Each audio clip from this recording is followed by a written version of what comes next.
nobody should make an attempt to use some attacks to frustrate. It won't work.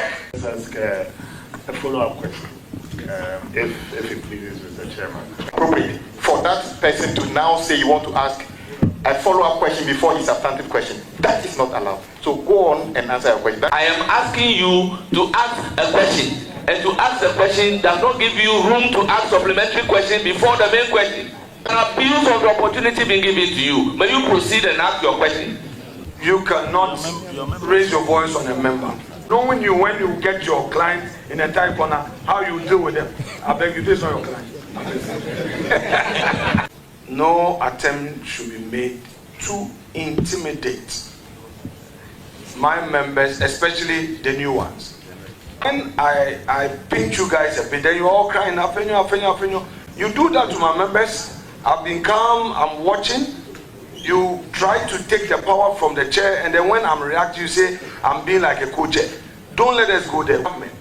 Scrutiny would largely be done by the minority and the opposition. So please, rule of this game is tolerance. And if you are in government and you still act as though you are in opposition, we would have it. We would have it. If your style will be to be attacking me, you will have it. Never allow any friend. Honorable boy, you don't have the floor. You don't have the floor. This posture of attack on me, colleagues, chairman, with the greatest respect, I will not take it anymore. Thank you, Mr. Chairman. Mr. Chairman, I would like to just ask a follow-up question, if it pleases Mr. Chairman, and then I can go on to my substantive. Congratulations, honorable nominee. No.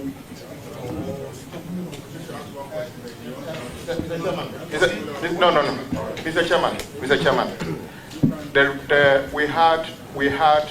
We had an understanding. The leader of the minority made a valid point to allow a question from a non-member of the committee. Against the existing protocol, the chairman agreed for the person to answer to ask a question. It is not appropriate for that person to now say you want to ask a follow-up question before his substantive question. That is not allowed. So go on and answer your question. That is I think the point I'm making to chairman. That he is allowed. Honorable Sammy, you do exactly the same. Mr. Chairman, basically it has to do with Chairman, today is Monday morning. Over and over again, I want to assure colleagues in the majority of our fullest cooperation. I am pleading with all of you in the majority. No attempt should be made to intimidate my members, especially the new ones. Honorable Kwame Govins Agboja, you are an experienced legislator. What you just did, you knew the effects of what you just did. When I pinch you guys a bit, then you're all crying, you do that to my members. I've been calm, I'm watching. You try to take the power from the chair, and then when I'm reacting, you say, I'm being like a co-chair. Don't let us go there. We have started a good morning. Tolerate us enough. Be patient. So far, your side have not done the scrutiny. And we understand you are in government. Scrutiny would largely be done by the minority and the opposition. So please, in all humility, if you will be, there's no problem. Let me finish. Vice Chair, Mr. Chairman, I need to finish. I allowed Honorable Govins Agboja to finish. Even when I had a point of order, I allowed him to finish. The rule of this game is tolerance. And if you are in government and you still act as though you are in opposition, we would have it. We would have it. If your style will be to be attacking me, you will have it. You will have it. Point of order. Chairman, If you think that you are still on our side, you been asking very good questions. I'm on my chairman. You know you never gave you say that Mr. Chairman. You never gave your vice It's completely out of order. Chairman, you never Any gave event, Chairman, you never allow any friend of this committee to ask questions. No, the former chairman never allowed any friend to ask questions. Honorable Boy, you don't have the floor. You don't have the floor. The man has work to do in the office. Chairman, I would accord every member of this committee utmost respect. And our side will continue to treat all of us here with utmost respect. Colleagues, I'm compelled to make this point. We are here in good faith.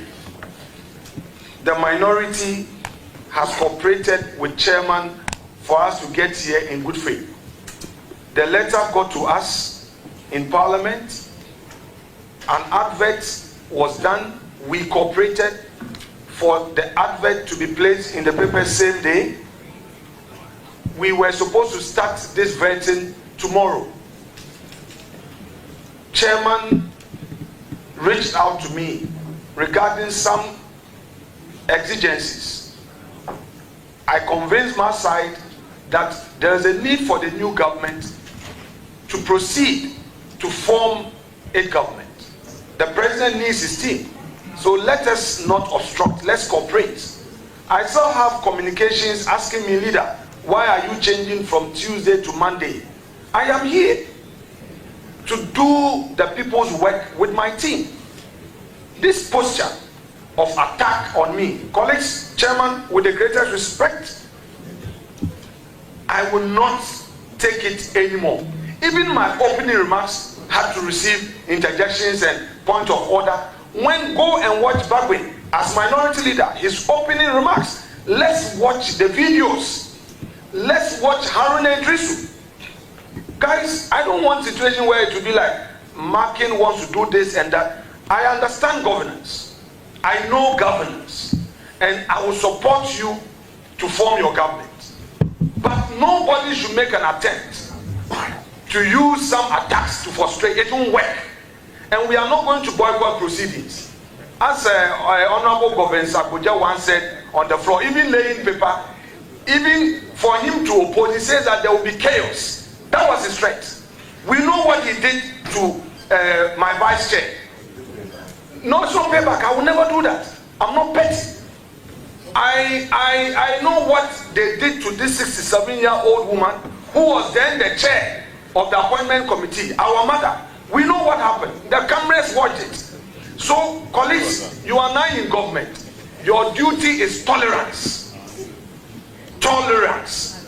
If you don't want to tolerate us and you don't want to accommodate and you are talking about rules, then we'll also go by the rules strictly. I would end here. Chairman, thank you. And let not thank you very much, allow this to ever happen again. Thank you very much, Honorable Minority Leader. The presidents are there.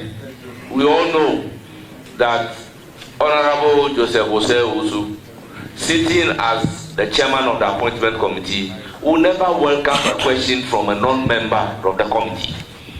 I am using my discretion to allow a non-member to ask a question. I am asking you to ask a question, and to ask the question does not give you room to ask supplementary question before the main question. It's an abuse of the opportunity being given to you. May you proceed and ask your question. Mr. Chairman, Chairman, wait. No, wait. Chairman, with the greatest respect, I know you are an advocate, you do a lot of cross-examination. You cannot raise your voice on a member. He is a first timer. When he makes a mistake, let's correct him in a manner that would encourage him to enjoy Parliament. He's a new member. Please, with the greatest respect, I know it was not your intention, but knowing you when you get your client in a tight corner, how you deal with them, I beg you, this is not your client. No, that is it. So, Mr. Chairman, Honourable member, ask your question. Mr. Chairman, thank you very much. But first of all, I did not even make a mistake in the first place. Just for the record, I did seek leave. Go ahead and ask the question, And once please. it wasn't approved, then I proceed to my substantive. That's all, Mr. Chairman. And thank you very much, Mr. Chairman, for the clarity. And I will proceed. Honorable nominee, I would like to refer you to a publication on the 15th of March 2021. And I want to paraphrase because I don't want to miss any word. And I quote, Ghana today, we are complaining that this gambling is destroying our youth. I've read a number of articles on this. I would have thought that the government will come out with a policy to restrict gambling and to even ban it, he said. And this was a quotation attributed to you, Honorable Nominee. I want to ask and proceed on this. Do you still stand by this position of banning gambling and banning betting and all that in its entirety, or now your position has changed? That's what I wanted to ask. Thank you. Thank you, Mr. Chairman. Mr. Chairman, I think it's a very good question. It's an opportunity for me to clarify. Mr. Chairman, I was on a show with the Honorable Kojo Opon Nkrumah, and the contest must come out. The Honorable Kojo Opon Nkrumah, at the time Minister for Information, I'm sure, had the responsibility to sell a government policy on betting. And he said, I'm surprised you are not bringing that portion. He said that betting tax is being implemented because it is destroying our youth, and that the government is introducing this betting tax he said the government is introducing this betting tax to deter them, equivalent to a sin tax, so that they will not be staking the bet. I retorted on a show being hosted by Evans Mensah on Joy FM PM Express. I retorted by saying that will not solve the problem.